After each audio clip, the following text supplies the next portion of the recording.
Hey guys, welcome to the next installment of the Musical Movements podcast stroke videocast. I'm your host, Mr Vish, and normally we've got DJs on the show and I'm talking to them about all sorts of things. But today I've got a very special guest. I've got Nishma here with us. And Nishma, you've been in the industry same sort of time as me roughly, but yeah, it's a pleasure to have you on our show today. Oh, thank you so much. Thank you for having me. Okay. I'm actually really excited to be here today. So it'll be great to kind of, talk about our experience actually, because it has been a really long time, about 10 years, just over 10 years now. Yeah. So it's been a long time. You've been through a bit of a roller coaster, and before we do jump into it, first of all, I told myself that I want to somehow make you pick up your glass. So I'm going to make you do that today. What are you drinking today? I think it's a lychee juice, but Sweet. Yeah. By the way, it's a Monday afternoon now. It was Monday morning, and we woke up with the espresso martini. Well, I did.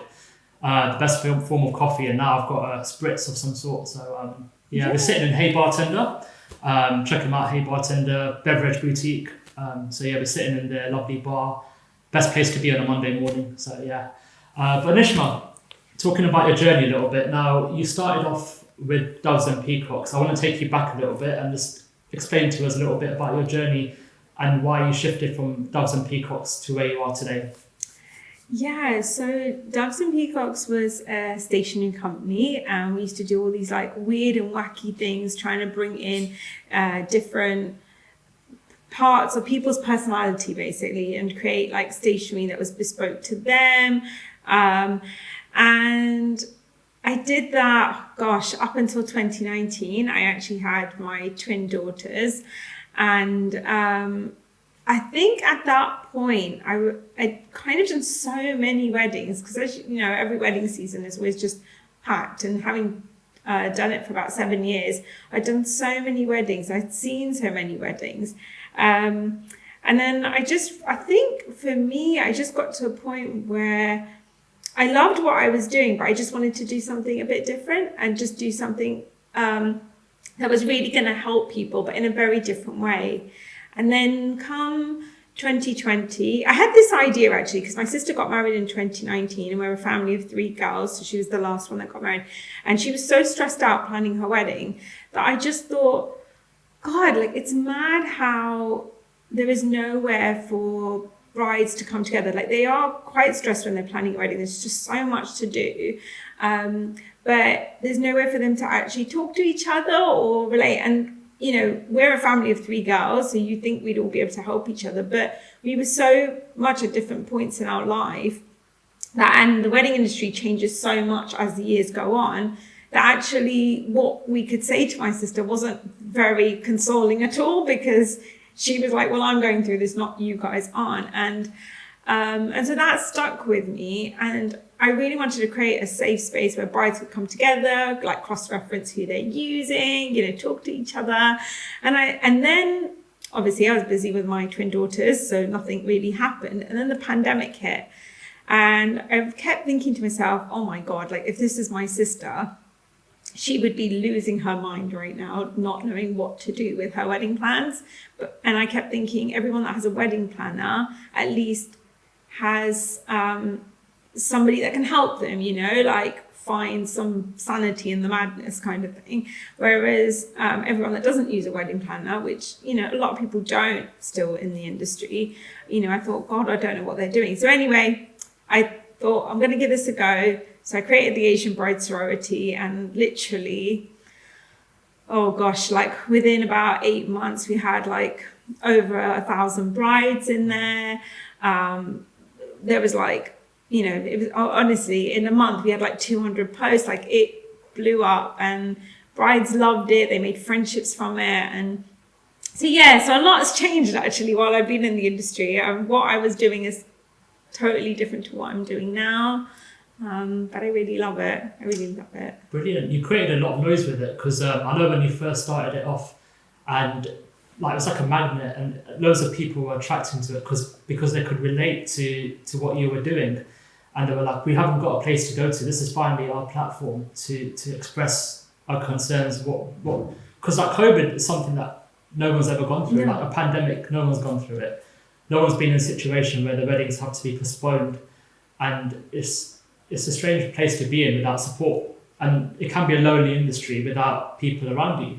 So what you created is that support mechanism there, and I think that's brilliant. But the name itself, Asian Bride Sorority, we were talking about this before, and when I think of sorority, I think of that episode of Fresh Prince of Bel-Air where Will Smith's like kind of dangling in the air in the cage, and they've tied him up, and there's a women's sorority group, and that's what it stood for, like women empowerment. Is that the kind of thing you're looking to go for? Yeah, sort of. I mean, we don't tie up any grooms. We don't encourage anyone to tie up any grooms or any male family member, actually. Yeah. But it is. It's. Do you know what? For me, I grew up in a family of sisters. Like the three of us are very close, and we talk about everything with each other. Our husbands joke that they sort of say to us, like, "Can't you make a decision without consulting your sisters?" Like, gee, you know, but we're that close. And I think there's an element of that kind of sisterhood spirit that I wanted to bring to the Asian Bride Sorority, which I genuinely feel that has, which I love. That's like the bit that I love about it, is that everyone is so genuine. They all help each other out. If somebody's struggling with family politics, because weddings, like you probably imagine, like, they do create family politics, weddings do. It could be not being able to find a supplier, or it might be that they can't find a supplier in their budget, or it could be anything. Like even little things like, oh, what are you guys doing for your shoes on the day? Or something like, what kind of bra are you wearing on the day? Like, you know, even just things like that. Like they can ask each other without worrying about anyone else seeing it, because it's just their own people, like people that relate to them. Yeah. So I think that's like the best part of it. So yes, it is all a bit like, you know, sisterhood vibes. Everyone helps each other, and it's very, you know, they all kind of make friends with each other, and they all meet up outside of the kind of online space. A lot of them have made friends with each other, invited each other to their receptions, even though they've never met before. So yeah, it's like a lot of friendships been born out of it. Brilliant. I mean, it's something that we don't really talk about in the industry, and on the face of it, you kind of see that as performers. I'm a DJ, what you do in the industry as well. We're quite busy behind the scenes, but in your personal life, you're a mother of 2 kids now. And what do you do to switch off? Because you're constantly doing events, weddings, you've got a massive group of support network of women. You're constantly on the go. But how do you switch off from all this? What do you do in your spare time to turn off from weddings? Do you know what? I'll be honest. My husband's really good at like making us watch movies and shows, and I think honestly, like that is my like go-to to switch off, because if I'm not like watching something or watching a new show or something, I do get sucked down the rabbit hole of, oh, there's just one more thing to do, or it's just this email, or it's just this social media post, and so if I'm not looking after the twins, I'm doing something like that. So I think for me, the escape is watching like all the new show. Like I think with the pandemic here, you must have been the same, where you ended up having so much time all of a sudden to like catch up on every show and movie under the sun. So I think that's kind of stayed. Like I end up watching. Yeah, I mean, what do you tend to do? So now that you mentioned that, the whole pandemic itself changed the way I do things. Like I started to look at my personal time completely differently. Before I was like, oh, I've got to message back this client, I've got to do this, I've got to send an email. That's only one email, and I constantly keep doing things. I've got to go out for a meeting, and your personal life takes a knock. And before you know it, like a few years have gone by. And one thing I looked into was meditation, and then relaxing and learning to switch off my phone, put it to one side. I don't have to reply back to that email straight away, and I realised that was really important. And I found I was able to kind of connect with myself a lot more, and it sounds spiritual, but it was a lot more relaxing. And I found I changed my way of working, and I find I'm a lot more calmer now. That's really interesting you say that, actually, because I'm really bad at doing that. So like we have a bit of a running joke in my household where it's like I feel like I have to, like my SLA is like a 30-second like thing window. Like feel like I have to reply instantly, and I'm awful at that because it means that I don't ever switch off. Like I'm always feeling like, oh, I just need to get back to this person, or you know. And I don't know if that stems from the fact that because I've got the twins, I'm worried I'll forget if I leave it, because if I get busy with them or busy with day-to-day stuff, that I'll just forget. I don't know. I'm really bad at doing that, actually. You've got like a big list of things that you have to go through, and you, obviously being a mother, it's top of it. And then, then you got the bride sorority group, and then you got all these other bits and elements that you try and combine. It's difficult, so I can totally imagine that. But within the sorority, have you got any particular issues, like common issues that brides come up with and go, right, I've got this issue, and you're like, dealt with that so many times, and that's been a really common issue. What would you say that is? Yeah, I think do you know what? It's evolved over the last couple of years, because I think the pandemic all of a sudden made everyone very conscious of like checking their contracts and looking at what they were signing, you know, whereas I think before that we would all just go, oh yeah, the fine print, yeah, just sign it and be done with it. And I think that was one thing that a lot of brides have now got a lot more savvy about, like checking the contracts have the right things in them. We do have like a bi-monthly like legal session where anyone can ask any questions, that so then that way they feel a little bit more reassured that what they're going into is okay. But so I think that's one thing that comes up a lot, like, oh, this is what, you know, I'm signing, does that sound about right? You know, that kind of thing. So people feel a bit more reassured. And I think the other thing is, a lot of the time is wedding budgets, I think, comes up a lot, because I think given, you know, everyone's cost of living has gone up. Everything is so much more expensive post-pandemic and post-Brexit and everything. So I think as suppliers, and I've been there, I kind of still am, I guess, a wedding supplier, but I've been there on the side of like being a traditional wedding supplier essentially. And so, you know, like I know printing costs have gone up, for instance. If I was still doing stationery, paper costs have gone up. So everything's gone up. And I feel like the one concern that brides constantly have in ABS is their wedding budget and the escalating of their wedding budget. So as much as people think like, oh, but you know, you would have saved for years for a wedding.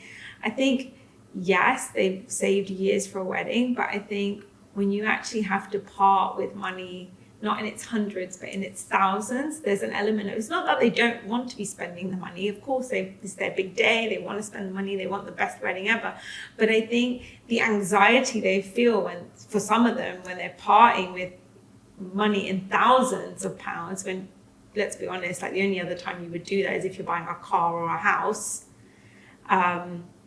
is a daunting feeling. So I think as suppliers in the industry, I think it's like even more important now than ever to be reassuring their clients that, you know, we have your back, we will give you the best service. You know, we are great at our jobs, we're professionals. You know, your money is well spent, basically, is what I would say, because I think people forget that we live in a world where we see that money being the transactions going all the time, like, if you see what I mean, like people book, people parting with their money. We have to, you know, I mean, I guess if you guys, like even with DJs from a production point of view, you know, things cost a lot to get printed, bars, all of that. You know, the cost of printing them is a lot in general. So we're a lot more used to those figures with the multiple zeros behind it.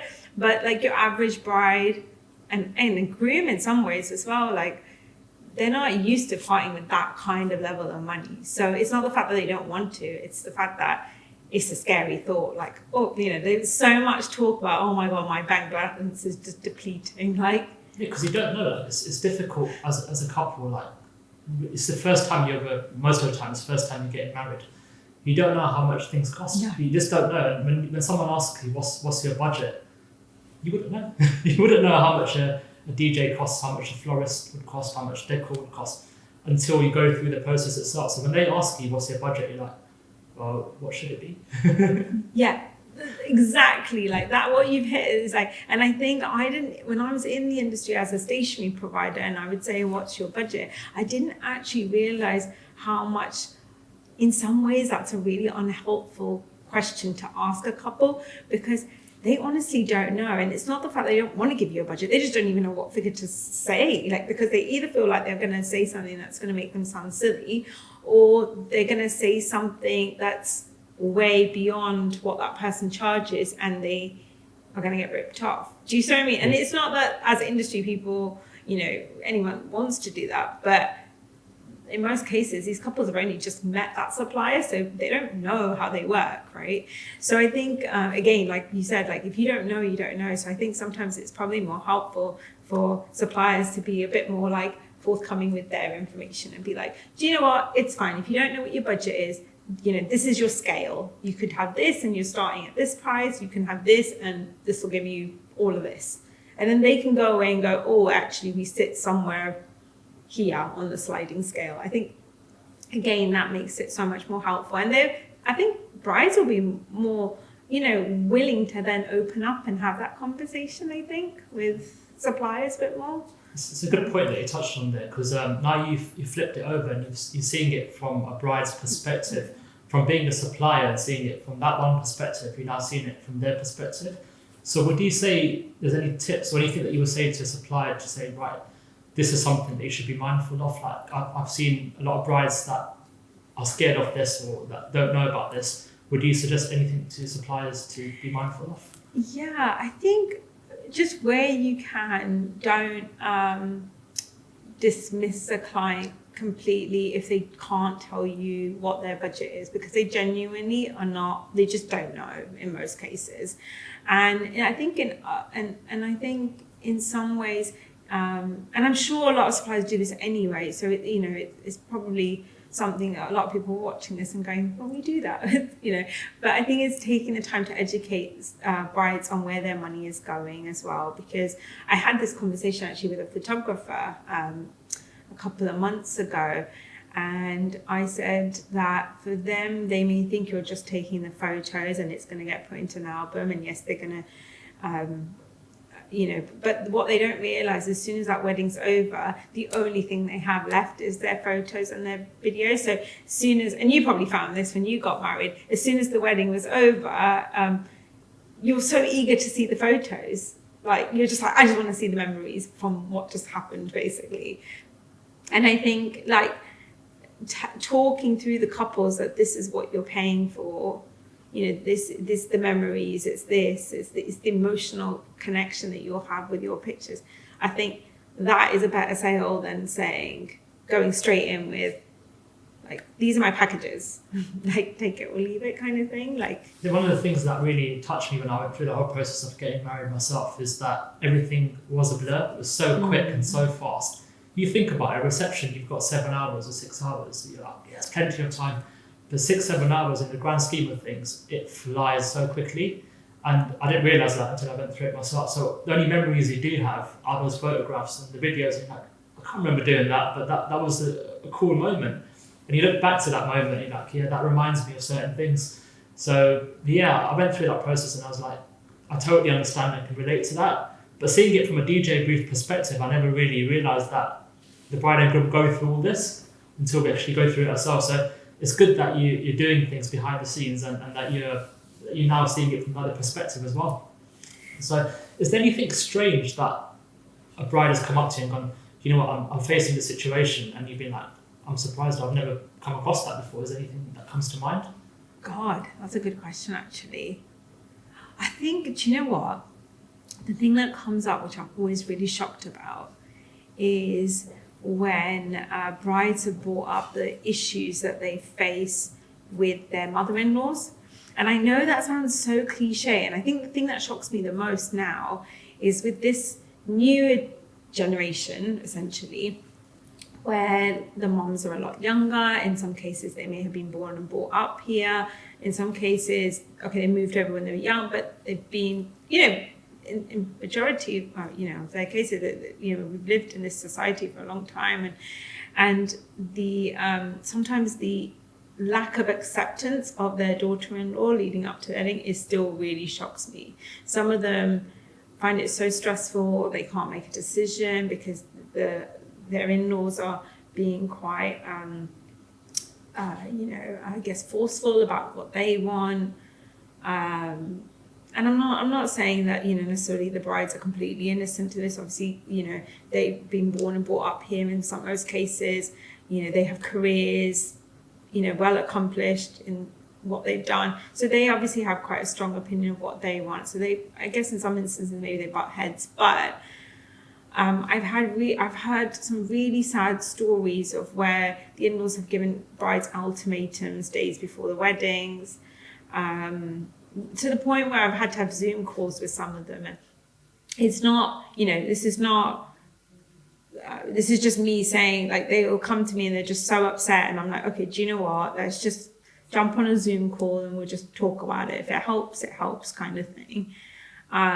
Because I really do feel for some of them, and for a lot of the brides, I know them for the best part of a year, so I get to know them. I get to know what makes them tick, what their personalities are. Bizarrely, just even through a online forum space, like, I do get to know a lot of them. So I find it really sad when I hear their stories and their side of what's happening and the predicament they're in, to the point where they're like wondering what is life after the wedding going to be like. And it's really sad. So I think that's, for me, has probably been the most shocking, and that where I thought, oh, well, everyone's modernizing and it's all very, it must be easier now, and, there's no kind of mother-in-law, daughter-in-law, in-laws expectations. There's actually more than I imagined there is still. And I think that's a bit sad. There's a movie about this.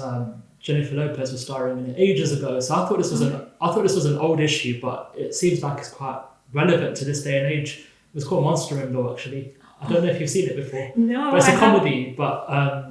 But now that you mention it, it's quite a serious topic. It's not, the comedy brings it to light, I guess, but it's a relevant issue even to this day and age, which is quite shocking to know. Yeah, and I do really feel for them, because they're like, they can either talk to their family members, which obviously can escalate because they're trying to protect their side of the family from necessarily hearing everything that's happening on the other side of the family, or vice versa. And it's quite hard, really. And so I think the whole ABS platform just gives them a bit of a neutral space to kind of go, look, this is what's happening in my life right now, like anyone else experiencing this, because it just gives them that I don't know, I guess that comfort to know they're not the only ones, and they can kind of hopefully tackle it together with somebody else that may be going through a similar thing, which you wouldn't normally have the chance to speak to someone in the normal world. So yeah, I think it is a serious topic, and I don't know what the way around it is. I think all I can say is, you have to go into a marriage knowing that it is the joining of two families, and in some instances it will or will not work. But as long as you as husband and wife have each other's back and you are there to support each other no matter what, I think that's the only way you can kind of get through it, and know that the marriage is the right one you're going into, knowing that your other half's there to support you, I think, is my takeaway. It just shows the importance of you setting up the Asian Bride Sorority, because you've created a platform where they can come to, a neutral platform where nobody would judge them, and they can express what they're going through without having to worry about what other people think. So it's so important, I think.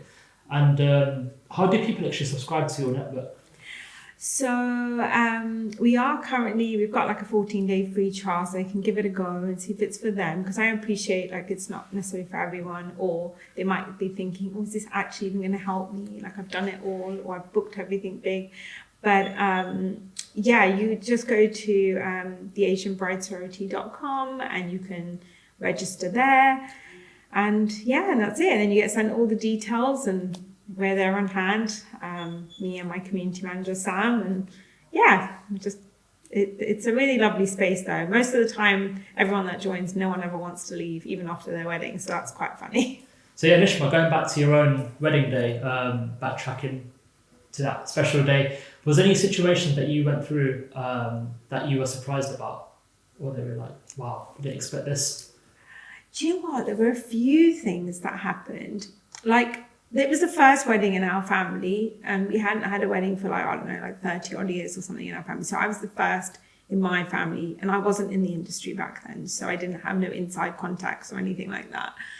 So I think for me, it was just the sheer amount of stuff to do. Like, I literally would cross one thing off the top of the list and like add another 10 things to the bottom of the list. And I thought, this list just does not end, to the point where like the morning of like my Santak or Manvo, like I know different people call it different things. Like, I was still sat there in the room before I had to arrive after my parents did their thing. I was like there on my laptop still doing emails, and I thought, God, like my wedding's in 2 days or 3 days. Like, what is going on? Or why am I still sat here doing emails? But I think that, like, the whole, like, no matter how organized you are, no matter how on it you are, there's always stuff to do leading up to the wedding. Like, it just does not end. So I think that was what surprised me the most. But now I tell my brides that that's what's going to happen, so that at least they're not, you know, shocked or think they're bad planners. It's just the way it is.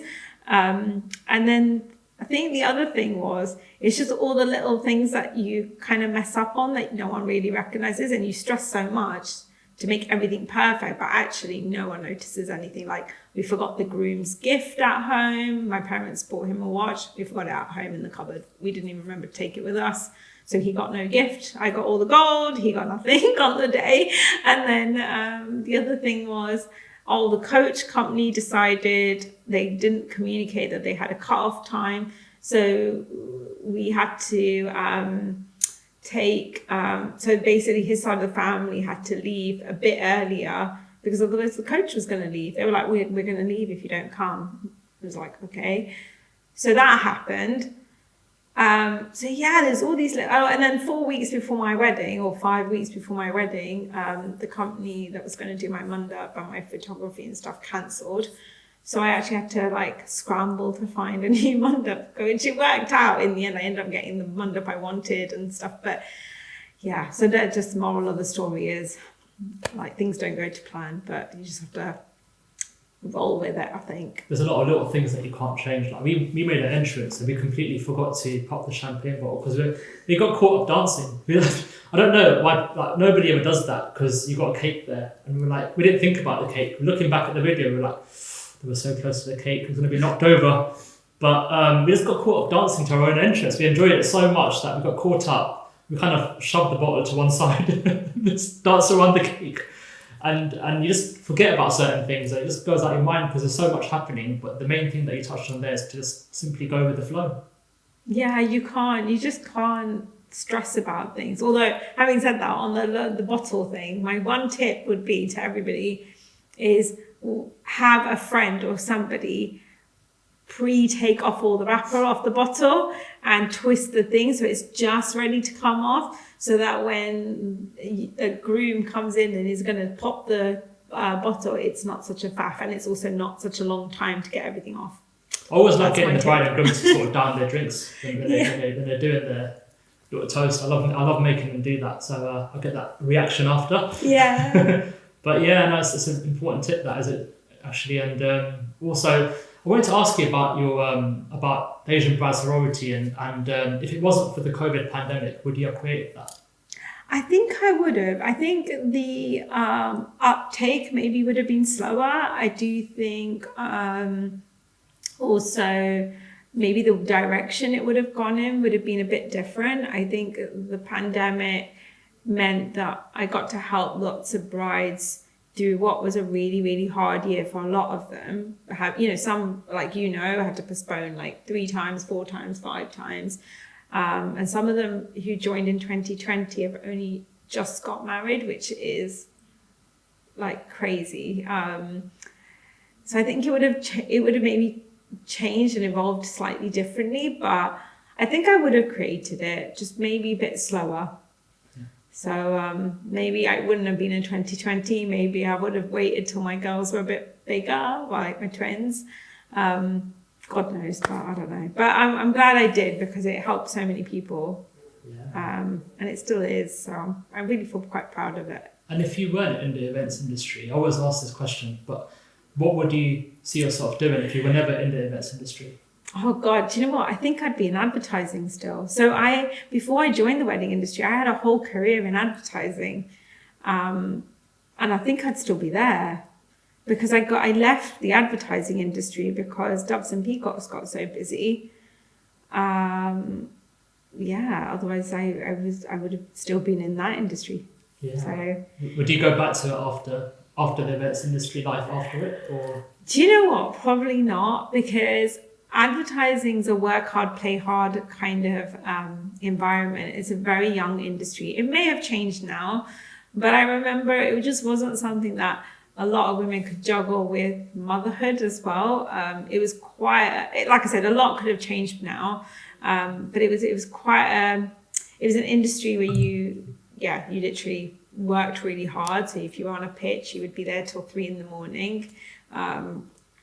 And if so it was just a very young industry. So I loved it while I was in it. I got to work on some amazing brands, like massive brands, like big airlines, mobile phone network. I worked on so many big brands, but and I think it's probably given me the experience to do what I do now, but with a very level head, because I've had a very different experience in a previous life, it feels like. Oh, brilliant. So it all ties in. Yeah. So what's life looking like for Nishma after Asian Bride Sorority? I know that you've got a long way to go still, but after that, what would you see yourself doing? Oh God, do you know what? I would hope that the Asian Bride Sorority can literally go global, because I've had lots of requests from people in America and stuff that they've said, oh, would you create one here? So I'd love to be able to do that, but then I guess oversee it and see that, it's helping people all over the world. That would be my dream. And maybe then I'll be sat on somewhere else really sunny, like on a beach somewhere, maybe. Well, we all love and respect your movement, so keep doing what you're doing. And where can people find you?